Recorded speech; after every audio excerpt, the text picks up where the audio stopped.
So we have to sort of, so we are trying to keep costs down.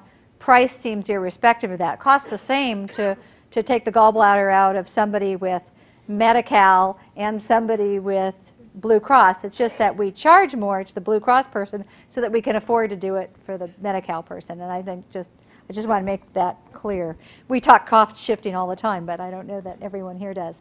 Physicians direct care, and so they really are, in many ways, responsible for the cost of care, not so much by what they earn, but by what they do.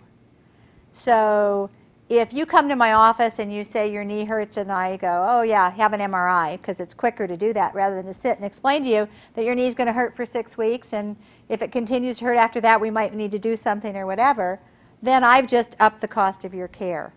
And because medicine has been an art for many years as opposed to a practice with standards, you might get something different in each office. So, you know, it might cost or I might order many tests when you come in and you tell me that you're tired and you don't feel well, and some other doctor might see you and say, oh, but you know, you're not getting along so well with your husband, tell me about that, and really bring out the real actual problem and solve that without a bunch of tests and medicines and other things. So, and that's a stark example, but really it's about how you manage each illness, what you do, how much time you spend in the hospital. Are you willing to go back to the hospital later that day and discharge the patient from the hospital?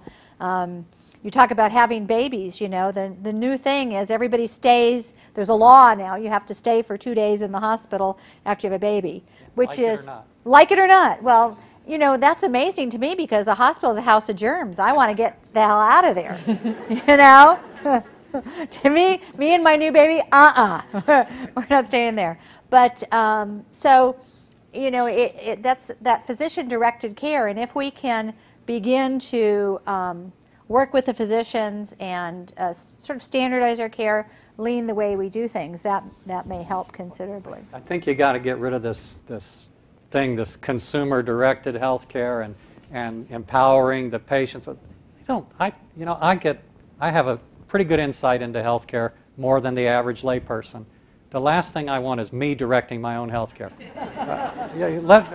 If you put the incentives for the physicians in the right place, I'd much rather have a doctor helping me figure out what's wrong with me than me doing it based on the commercials I saw on TV. So that stuff's got to go. I understand that you can affect population's behavior by changing copays and stuff, but that's not necessarily a good thing. If a patient doesn't go see a doctor because of a copay and they got something that could be fixed or limited in its cost down the line and they fail to get help, then you haven't saved anything. So to me, this whole consumer-directed thing is a little inappropriate. Tim, do you have some final comments on cost of care? Well, probably, you know, I agree with what's been said. I think that, I do think, you know, I even see my own behavior changing, you know, and glad that it is when it's around, when I have some skin in the game, more skin in the game. So I think there's a balance there to reach. If the consumer is not involved, if you're, like we've been so many years, you have first dollar coverage insurance, you just want. And a lot of times you'll drive a physician to do something. Otherwise you'll change doctors and find somebody who will, and it's not helpful. And so that doesn't disagree with what's been said. It's just kind of another balancing part of it.